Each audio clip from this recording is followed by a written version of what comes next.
Hi all, this is Johnny Crass coming to you with another lore video. 2 in a day. That's pretty crazy. I'm doing Shadow because I've gotten a couple requests now to do Shadow, and honestly it's my favorite lore in the game, and I was gonna wait until the end because save the best for last and everything, but I decided just to go into it now.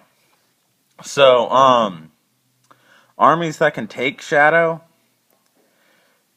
are Dark Elves, High Elves, Lizardmen, Chaos Dwarves, Warriors of Chaos, Demons, Vampire Counts, Empire. There's one other one. I always forget one. You know me. Beastmen. It's Beastmen. Okay. So the lore tribute is Smoke and Mirrors. Whenever a shadow spell is successfully cast and resolved, so after the spell, the casting wizard can choose to immediately swap places with another character of a friendly character of the same troop type anywhere within 18 inches. So this can be used to swap a mage out for a combat character if the mage is stuck in close combat. Can be used to pull your level 4 out with a level 1. It can be used for a number of very tricksy things. Okay. The signature spell is Melchize's Mystifying Miasma.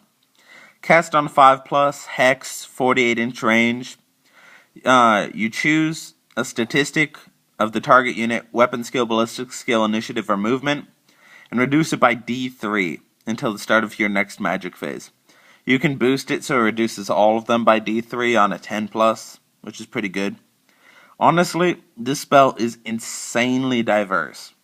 You need to win combat phase, you reduce weapon skill or initiative. You need to slow down a unit from charging you, you reduce movement. You want to use a Pit of Shades, which we'll get to in a minute, you'll use initiative.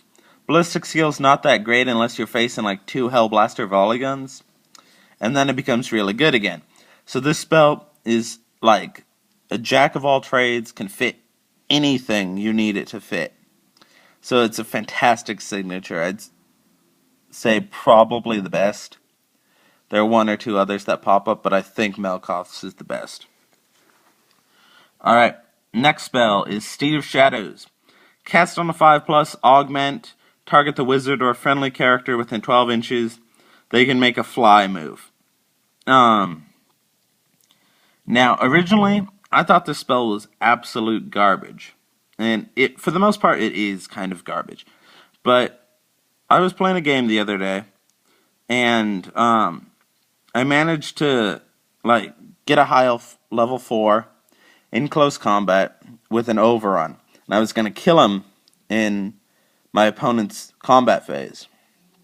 And what my opponent did was with a level 2 Shadowcaster, he cast Steed of Shadows, flew up within 18 inches of the level 4 and out of my overrun path for that unit, and then used Smoke and Mirrors to trade places, so I got the level 2 and I did not get the level 4 general.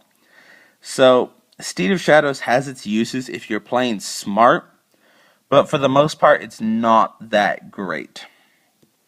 Moving on. The Infield Info, cast on 10+, remains in play Hex, range of 18 inches. All models in the unit have their strength reduced by D3, and you can boost the range on a 13+. This spell is amazing for so many armies, because if you have good armor, high toughness, access to dwellers below, all these things work amazingly well with Enfeebling Foe, because it makes you harder to wound, harder to get through your armor, and if you're using dwellers, it makes it harder to pass a strength test. So just this altogether is a fantastic spell for a great casting cost. And pretty decent range, honestly. Next spell is the Withering. Cast on a 13+, Hex remains in play, 18-inch range, D3 toughness, and can be boosted on a 16+. Fantastic spell. It turns elves into absolute killers. It makes it so like you can get over the high toughness of units that rely on their toughness, sphinxes, steam tanks, all that kind of stuff that relies on toughness to keep it alive. It means you're going to be getting more wounds through and more damage through. Yeah, it's just a great, great spell. Next spell, another kind of, it's not a dud, but it's not that great, is Penumbral Pendulum. Cast on a 13 plus, direct damage, so it can be cast out of close combat.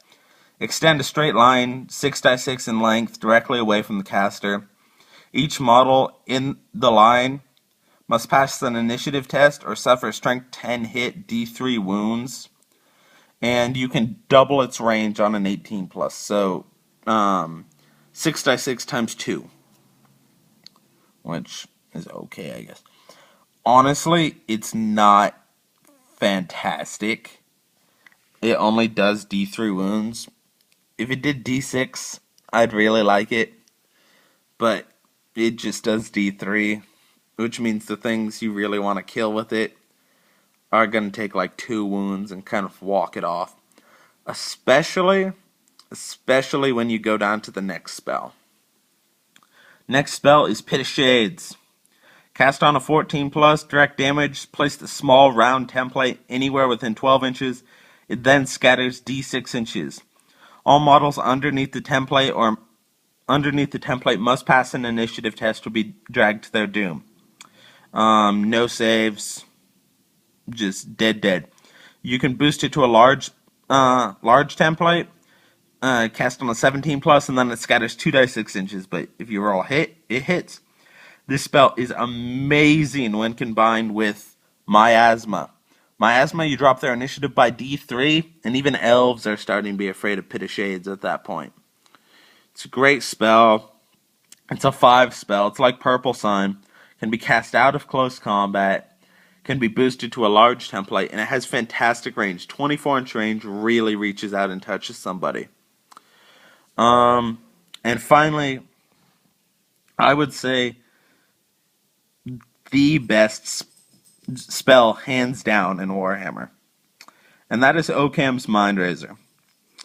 Occam's Mindraiser is an augment spell with a range of 18 inches and lasts until your next magic phase. Models in the unit use their leadership instead of their strength when rolling to wound in close combat. So, and you can boost its range to a 21 plus 36 inches. An FAQ just came out, and originally Occam's Mindraiser, sorry, brain fart.